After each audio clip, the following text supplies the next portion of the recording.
Hey guys, so right now we're searing these ribeyes right here on this thing. They just started to catch a fire, so we're gonna go ahead and move these guys over. We're gonna let this burn off here for a second. We're gonna let that burn off. Now I'm gonna drop this direct heat down. We'll go to 375 where we're not getting so much direct heat. And we'll come back over here. I'm going to go directly back on. That side's cold. Now the idea behind this is while it's cold, you can go ahead and get that high heat and that hard sear on it, but as that fat starts to render and drop, that's what brings that flame up.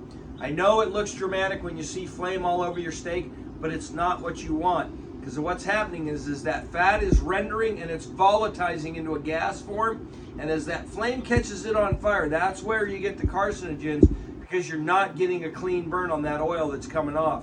So you want to sear it without flame with direct heat to seal it, and then you want to pull it down and just let it cook and get that nice hard crust on it with a nice tender inside. So I'm going to come up a little bit to 400. Now see this smoke? You can see a light tinge of that black smoke. We don't want that on our steaks. Whoop, now we're starting again. So that's that fat volatilizing. We're still a little bit hot, so I'm going to drop it down here to about 370. We'll cool that thing off a bit.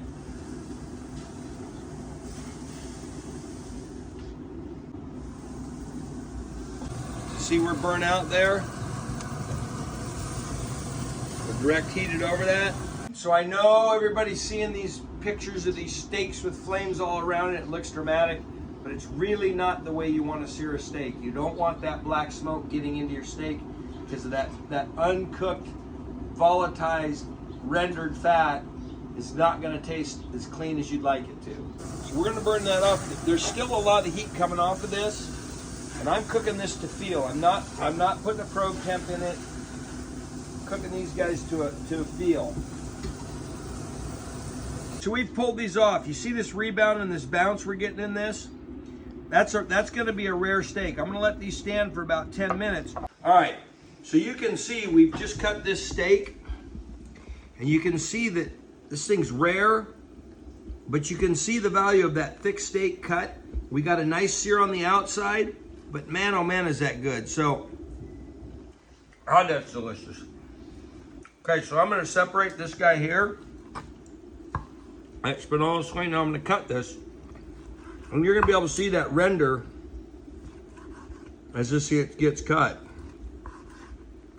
You can see that fat. It's getting clear. That's the render coming down. And you want that when you're rendering this down, because what that does is if you were to cut this cross section like this and take a bite, as you bite that fat's liquefied in there. And it just comes together with the meat, and oh my God, is it good. It is absolutely delicious. So that's what we're looking for when we're cooking these. This steak was 1.25 inches when it started. It relaxed and opened up, so it flattened out because of all that fat was tight in there, and then as it cooked and that started to render down, that meat relaxed and opened up down to about 1 inch thick. But that's rendered down in there, and it's just looking for a place to go, and where that's going to go is in your mouth, and it's delicious. So when you're cooking these steaks, this is kind of the way you're going to do that on a pellet grill.